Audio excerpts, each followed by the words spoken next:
Hello friends, welcome to the MPTC academy. I hope आप सभी अच्छे होंगे, पढ़ाई कर रहे होंगे, घर पे सेफ होंगे। देखिए, आज के इस लेसन में हम लोग सोल्व करेंगे एमबी पब्लिकेशन इंग्लिश बुक से एसएससी सीजीएल टीयर 1 के क्वेश्चंस को।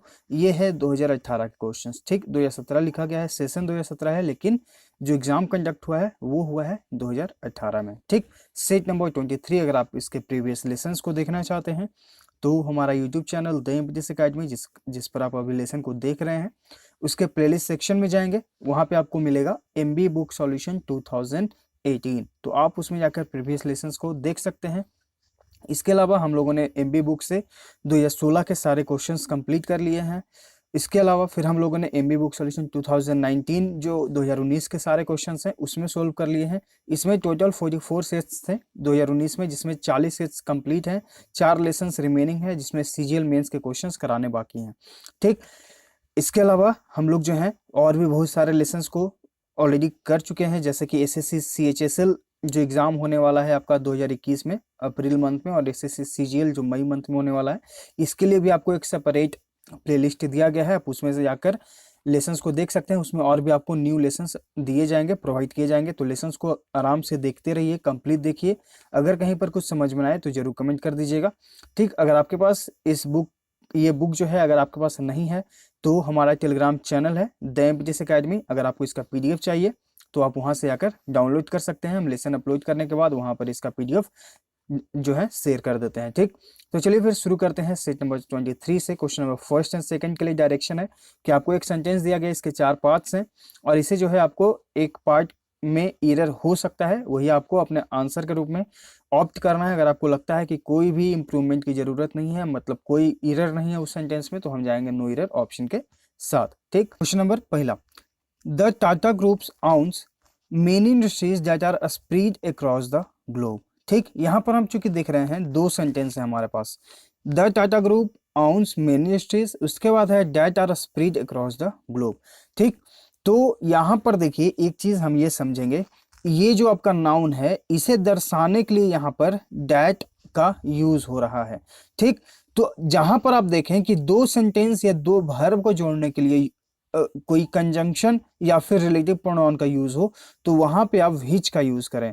किसका यूज करें? व्हिच का यूज करें। जब आप देखें कि 2 सेंटेंस या फिर 2 वर्ब, ठीक, अगर जोड़ने के लिए आपको करना हो तो रिलेटिव प्रोनाउन या फिर उसे जो है कंजंक्शन के रूप में भी आप यूज कर सकते हैं। कंजंक्शन यानी कि जहां पर 2 सेंटेंसेस को जोड़ने का काम हो तो वहां पे आप क्या करें? व्हिच का यूज करें। ठीक, तो यहां पर जो है हम दैट की जगह क्या यूज करेंगे? व्हिच का यूज करेंगे। ऑप्शन बी में जो है आपका एरर है। Question number 2, she has not been to the restaurant too late. ठीक, यहां पर क्या है? She has not been to the restaurant much late. तो देखिए यहां पर जो आपका एरर है वो आपका सी वाले पार्ट में है। ठीक, मच लेट के जगह जो है हम ऑफ लेट का यूज करेंगे। ऑफ लेट मतलब होता है रिसेंटली। ठीक, वह जो है रिसेंटली यानी कि हाल ही में रेस्टोरेंट नहीं गई है, तो यहाँ पर मच लेट की जगह हम क्या यूज करेंगे? ऑफ लेट का यूज करेंगे। ऑप्शन सी में आपका एरर है। ऑफ लेट मतलब क्या हो गया? रिसेंटली में यानी कि हाल ही में। ठीक, क्वेश्चन नंबर 3 to 4 यहाँ पे आपको फिल इन द ब्लैंक करना है। He could excel in his board exams only after filling the blank very hard। यानी कि वह अपने एग्जाम में इसी तरीके से पास कर सकती है जब तक कि वो क्या करे? कड़ी मेहनत करे। अब यहाँ पर कड़ी मेहनत करने के लिए हमें अपना जो है वर्ड ढूंढना है। तो यहाँ पर कौन सा यहाँ पे जो परफेक्ट वर्ड है जो हम यूज करेंगे, अप्रोप्रिएट कौन सा वर्ड है वो हम यहाँ पर यूज करना है। तो इसके लिए हम क्या करेंगे कि जितने भी वर्ड मीनिंग्स हैं अगर आपको नहीं याद है तो उन्हें याद कर लेंगे, ताकि अगर इस तरह के वर्ड्स हमें आगे भी क्वेश्चंस में मिले या फिर ऑप्शंस में मिले तो हम उसका सही अर्थ समझकर अपने आंसर के रूप में चूज कर सकें। ठीक, तो इन सारे वर्ड्स जो है एमबी पब्लिकेशन में जितने इंपॉर्टेंट वर्ड्स हैं वो हम आपको ऑलरेडी बता चुके हैं। हम इस लेसन के कमेंट बॉक्स में उस वीडियो का लिंक भेज देंगे। ठीक है, शेयर कर देंगे, आप उस लेसन को जरूर देख लीजिएगा। एमबी पब्लिकेशन से हम लगभग 7 लेसन बनाए हैं जिसमें सिर्फ एमबी पब्लिकेशन से ही सिनोनिम्स और एंटोनिम्स हैं। तो अगर आप उन 7 लेसन को देख लीजिएगा तो मेरे हिसाब से आपको फिर कहीं पर कोई वर्ड मीनिंग में प्रॉब्लम नहीं होगी। तो चलिए फिर हम यहाँ पर जो वर्ड मीनिंग्स हैं वो देखते हैं। कंटिन्यूइंग मतलब होता है जारी रखना, फंक्शनिंग यानी कि कार्यरत, लर्निंग यानी कि सीखना, टॉयलिंग यानी कि कड़ी मेहनत करना।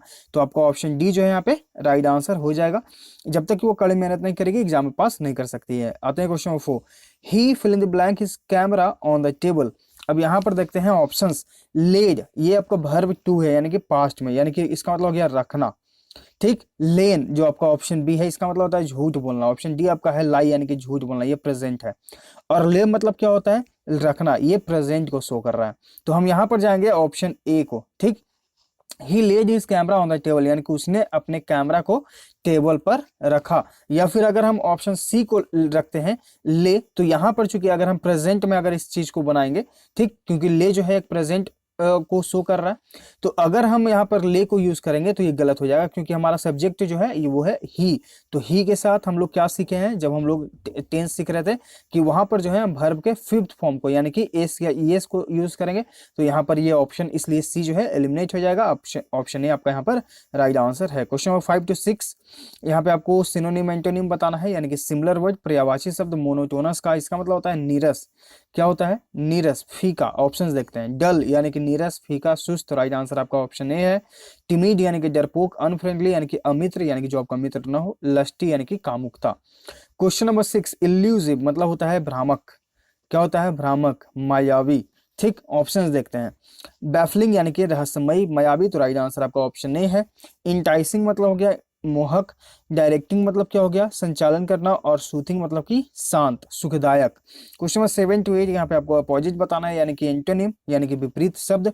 कॉलोजल का इसका मतलब होता है प्रचंड, विशाल, बहुत ही भयानक रूप में। ऑप्शंस देखते हैं। इपिक यानी कि महाकाव्य। ठीक, कौन सा हमारा ग्रंथ है, महाभारत। ठीक, रस्ट यानी कि जंग लगना। टीनी यानी कि छोटा, नन्हा। तो यहाँ पर आपका राइट आंसर आपका ऑप्शन सी है। एक है विशाल, बहुत ही बड़ा, और एक है नन्हा, छोटा सा।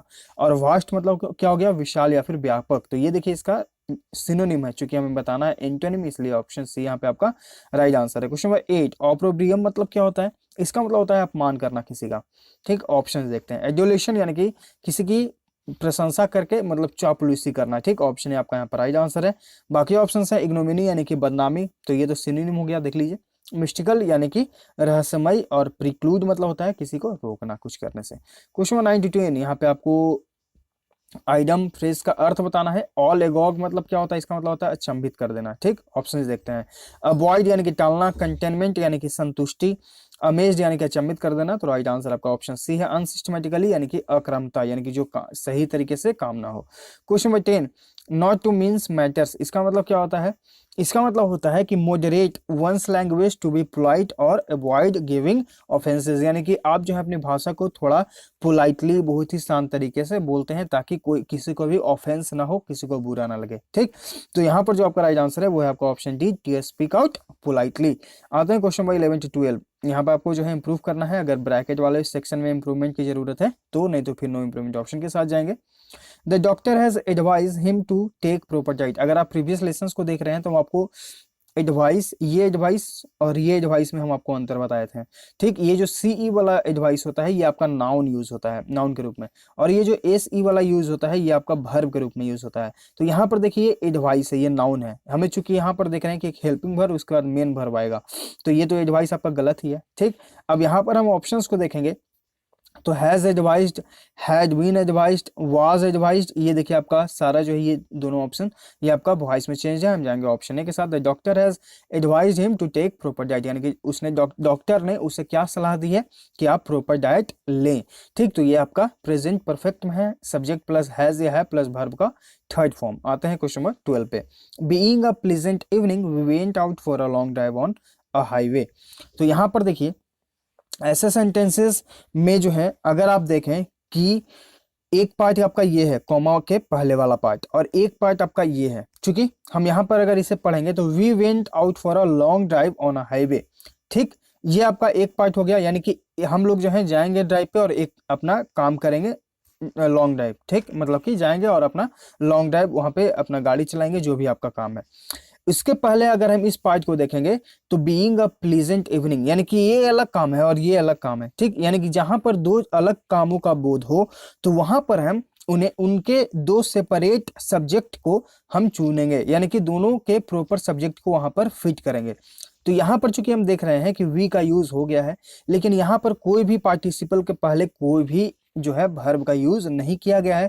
तो चूंकि हम देखेंगे कि आज का जो है शाम वो बहुत ही सुखदायक है, अच्छा, यानी कि आज के लिए हम एक वर्ड यूज करेंगे इट का, यानी कि it being a pleasant evening, यानी कि आज का जो है दिन बहुत ही शानदार है, मतलब शाम का, और हम लोग लॉन्ग ड्राइव पे चलते हैं। तो इसके लिए हम क्या यूज करेंगे, पार्टिसिपल के पहले इट का हम जाएंगे ऑप्शन बी के साथ। ठीक, आई होप आपको समझ में आया होगा। अगर कुछ भी ना समझ में आया तो प्लीज कमेंट करिएगा।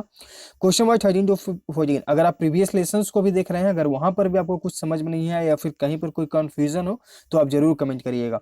क्वेश्चन नंबर 13 टू 14, यहाँ पे आपको OWS का अर्थ बताना है, around about way of speaking, यानी कि गोल मटोल तरीके से बात करना। ऑप्शंस देखते हैं, सेंटिपीड यानी कि होता है कन खजूरा। अगर आप नायक मूवी देखे होंगे अनिल कपूर का, तो वहां पे कन खजूरा रानी मुखर्जी जी बोलती हैं। ठीक, तो ये है आपका कन खजूरा। फिर है आपका ऑप्शन बी, सर्कमलोकेशन यानी कि घुमा फिरा कर बात करना। तो राइट आंसर आपका ऑप्शन बी है। कोरिजन यानी कि जबरदस्ती करना, बलात्कार करना।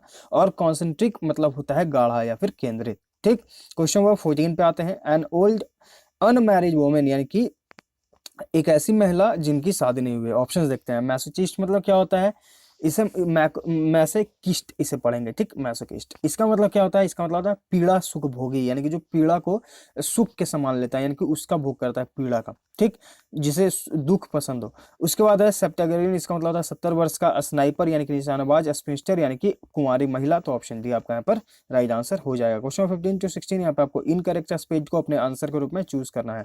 तो ऑप्शन देखते हैं। ऑटम मतलब कि पतझड़, ये आपका राइट स्पेल्ड है। डिस्परेट यानी कि एक होता है बेकरार, यानी कि आप कोई काम करने के लिए बहुत ही डिस्परेट है, जानने के लिए डिस्परेट है। और एक होता है निराशा भी इसका अर्थ। ठीक, ये भी आपका करेक्ट स्पेल्ट है। राइट आंसर आपके यहाँ पे ऑप्शन सी है। रिसिप्ट का जो करेक्ट स्पेल्ट होता है वो होता है RECEIPT। ठीक, यहाँ पर IE को जो है इंटरचेंज किया गया है। रिसिप्ट मतलब होता है रसीद।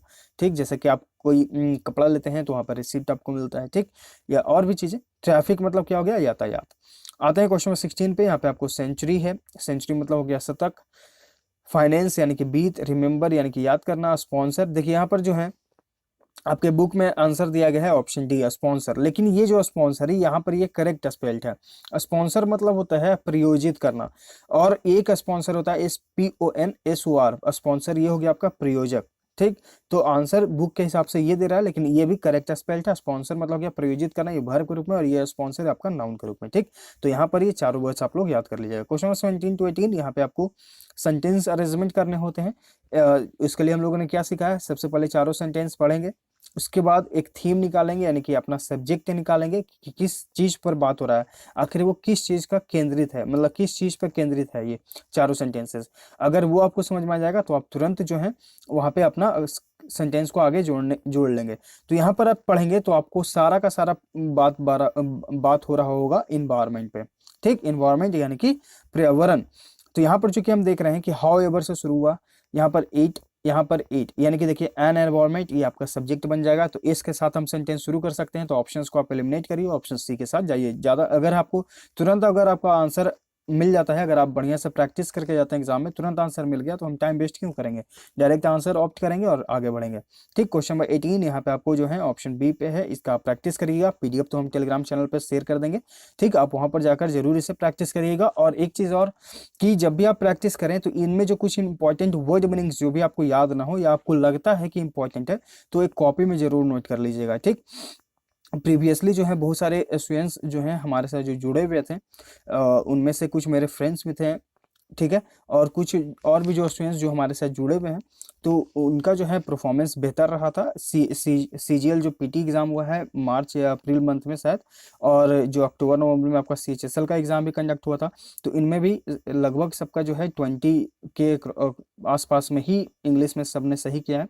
किन्हीं का 24 भी है, किन्हीं का 21 भी है, किन्हीं का 18 भी, किन्हीं ने बताया था 19। इस तरह से अगर आप एवरेज निकालें 20 तो आप मान सकते हैं। तो 20 यानी कि 20 यानी कि 40 मार्क्स अगर आप ला रहे हैं तो एक बेहतर स्कोर है, आप इसे बेहतर भी ला सकते हैं। तो रेगुलर क्लासेस को देखते रहिए। अगर आपको कुछ समझ में आए तो जरूर कमेंट करिए कि हाँ ये चीज़ में हमें प्रॉब्लम है, या अगर आपको कोई खास तौर पर कोई टॉपिक में भी अगर दिक्कत है तो आप वहाँ पर कमेंट करिए, हम उस पर लेसन आपको जरूर प्रोवाइड करेंगे। अगर ऑलरेडी उस पर लेसन बना हुआ है तो उसका हम लिंक आपको शेयर कर देंगे, आप देख सकते हैं। ठीक, आते हैं क्वेश्चन 19 पे। यहाँ पर आपको एक्टिव पैसिव वॉइस बताना है। Rohan was not told about the email. यहाँ पर देखिए was plus not plus verb का थर्ड फॉर्म ऑलरेडी यूज है, यानी कि ये पैसिव वॉइस में चेंज है। वाज वेयर का यूज कब होता है, पास्ट इंडेफिनिट में, यानी कि ये आपका पास्ट इंडेफिनिट का सेंटेंस है। तो देखिए यहाँ पर somebody didn't tell, ये आपका गलत। द ईमेल वॉज नॉट, ये भी एलिमिनेट। यहाँ पर कुड का यूज, राइट आंसर आपका ऑप्शन ए है। Nobody told Rohan about the email, यानी कि किसी ने रोहन को ईमेल के बारे में नहीं बताया। क्वेश्चन नंबर 20, यहाँ पर आपको डायरेक्ट इनडायरेक्ट स्पीच है। Ram said to Rohan don't run so fast.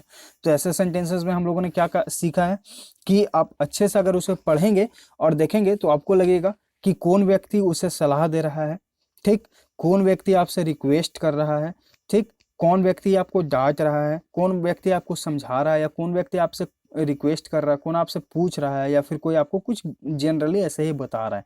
तो यहाँ पर बोला गया है कि डोंट रन सो फास्ट, अब ज़्यादा तुम तेज मत दौड़ो। तो अगर हम ऑप्शंस को देखेंगे तो एडवाइस मतलब होता है कि आप सलाह दे रहे हैं, लेकिन इसके आगे वाले पार्ट में हम देख रहे हैं कि ये चेंज्ड नहीं है, तो आप इसे एलिमिनेट कर दीजिए, क्योंकि ये वाला पार्ट जो पास्ट में है इसके इन्वर्टेड कॉमा, जो इन्वर्टेड कॉमा के अंदर जो सेंटेंसेस होते हैं, ठीक, उसे भी इसी फॉर्म में ही चेंज किया जाता है, चूंकि ये है नहीं इसलिए एलिमिनेट कर देंगे। यहाँ पर देखिए ये वाई इज ही, ये भी एलिमिनेट। यहाँ पर रिक्वेस्टेड, ये भी एलिमिनेट। राइट आंसर यहाँ पे आपका ऑप्शन डी है, क्योंकि यहाँ पर रिक्वेस्ट का बोध हो नहीं रहा है। ठीक, आते हैं क्वेश्चन 21 to 25 पे। यहाँ पे आपको फिल करना है पैसेज को अपने ऑप्शंस में से। लैंग्वेज दिस से, यानी कि भाषा जो वो कहते हैं, is the lens through which human beings perceive the world.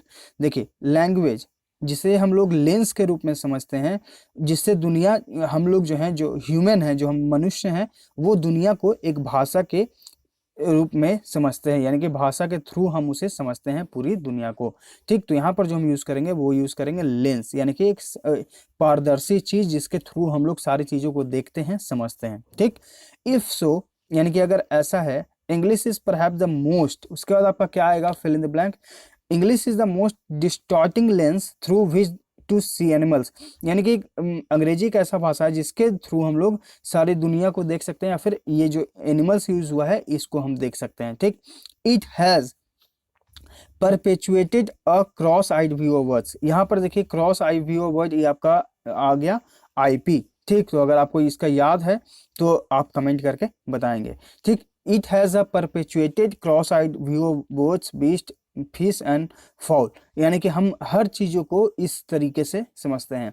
The very word animal, यहाँ पर जो एक वर्ड यूज हुआ है, जो यहाँ पर अभी हम आपको थोड़ा हाईलाइट किए थे, animal can connote the brutish and the sensual. यहाँ पर जो एनिमल वर्ड जो यूज किया गया है वो हम लोग, कन्नोट मतलब होता है निहित करना, मतलब किसी चीज का मतलब बताना, दूसरा मतलब भी रखना।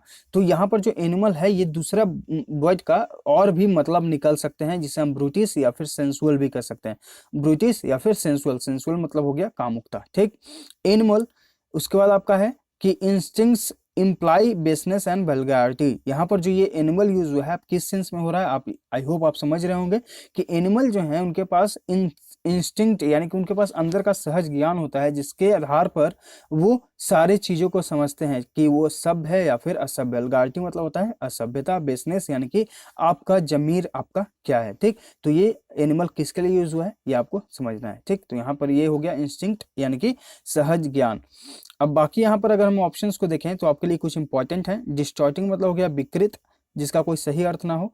उसके बाद आपका है अकम्पनीड मतलब हो गया साथ देना। उसके बाद परपेचुएटेड यानी कि स्थिर रहना। कन्नोट यानी कि जिसका मतलब और भी रखना, मतलब दूसरा और मतलब रखना। रेक्टिफाई यहाँ पर ऑप्शन बी है। रेक्टिफाई मतलब होता है किसी चीज को सही करना। रेक्टिफाई, RECTIFY, रेक्टिफाई मतलब हो गया सही करना। अगर आपको और बढ़िया से है, हम हर एक वर्ड का आपको बता दिए हैं जो भी इंपॉर्टेंट है। अगर आपको फिर भी कुछ दिक्कत हो तो आप जरूर कमेंट कर दीजिएगा। ठीक, इसका PDF आपको वहां पर मिल जाएगा, हमारे टेलीग्राम चैनल जो है।